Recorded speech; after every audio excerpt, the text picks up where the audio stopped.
Today we're going to talk about the cerebrum, and the goal of this video is to explain what the cerebrum is, identify the main parts of the cerebrum, and describe the function of those parts. So the cerebrum is the largest part of the brain. It's divided into two hemispheres, a right hemisphere and a left hemisphere. These hemispheres are connected by a bundle of nerve fibers called the corpus callosum.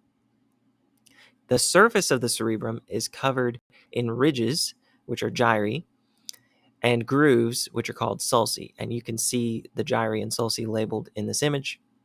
Deeper grooves are called fissures, and you can see that in the image as well. And these divide portions of the brain. Brain has three major layers, from superficial, that's the surface, to deep.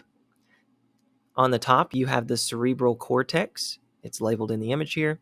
This is called gray matter, and it's made of cell bodies and dendrites. Below that, you have the cerebral medulla. This is called white matter. It's labeled in the image for you. It's made of myelinated axons. And then below that, you have the basal nuclei.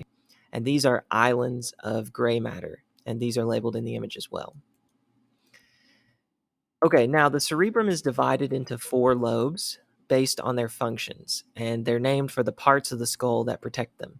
So the red portion here is the frontal lobe.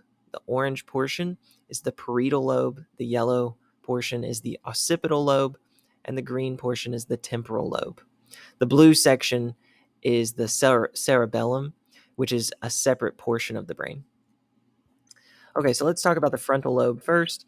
The frontal lobe controls voluntary movements like walking, reasoning and decision-making, memory, the ability to predict consequences of actions, planning, and verbal communication, specifically in the Broca's area.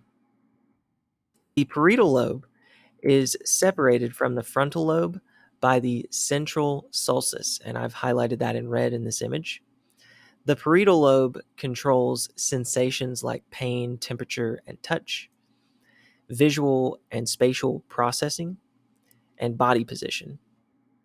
The occipital lobe controls visual processing like vision and memory of objects.